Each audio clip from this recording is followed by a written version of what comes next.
Hello, it's Philip Taylor from Richmond Green Chambers speaking this morning, and I'm looking at a book from the Legal Action Group.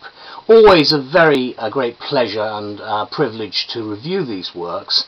This one is this book here, a very stern gentleman on the front. It's called Community Care and the Law. It's now in its 5th edition.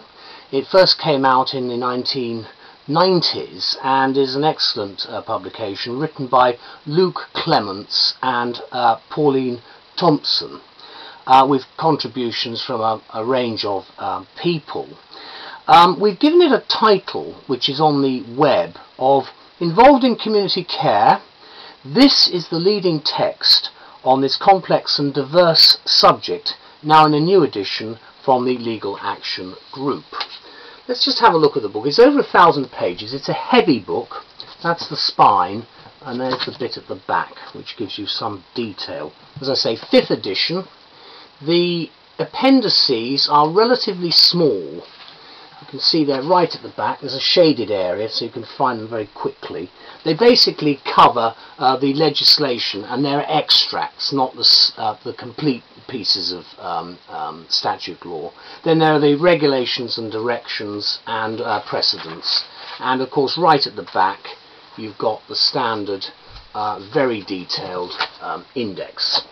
Now at the front what you do have of course is a relatively straightforward contents section. Then you've got some case law, not too much. Then you've got obviously the statutes, and then we get on to the way in which the book is structured. And I'd like to show you what I mean by the usefulness of this. There are actual paragraph numberings at the side.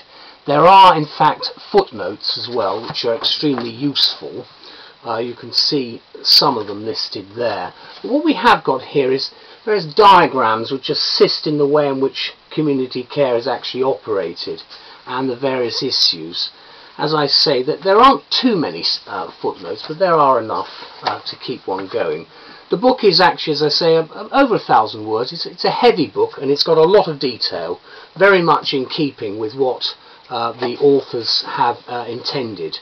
The work actually came out in September 2011, so say the first edition was in 1996, so it's been around a while. Let me just say a few things. Do read the detailed review on the web and in the journals.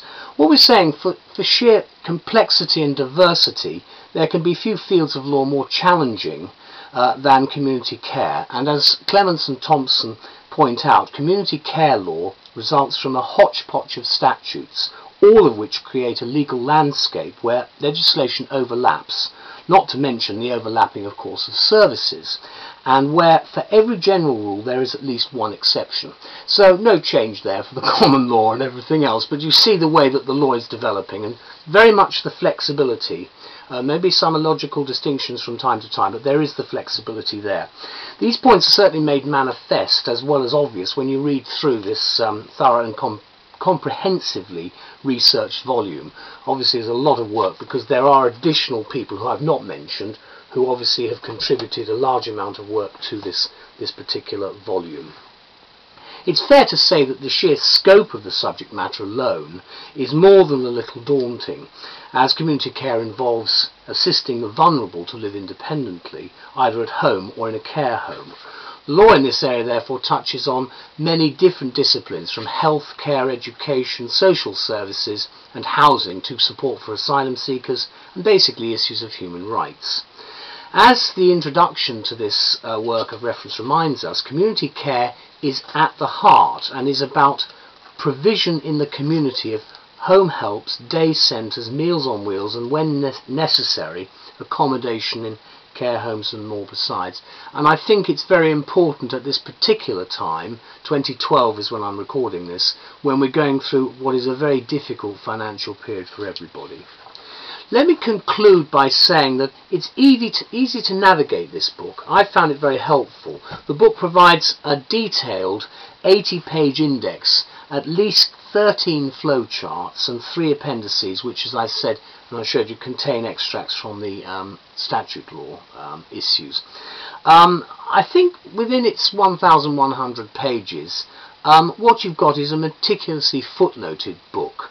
which has the knowledge, depth and research which is actually needed for this difficult area of law.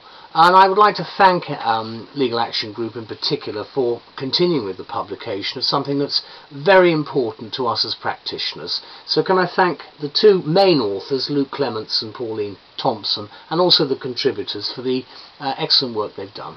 Thank you very much. Bye-bye.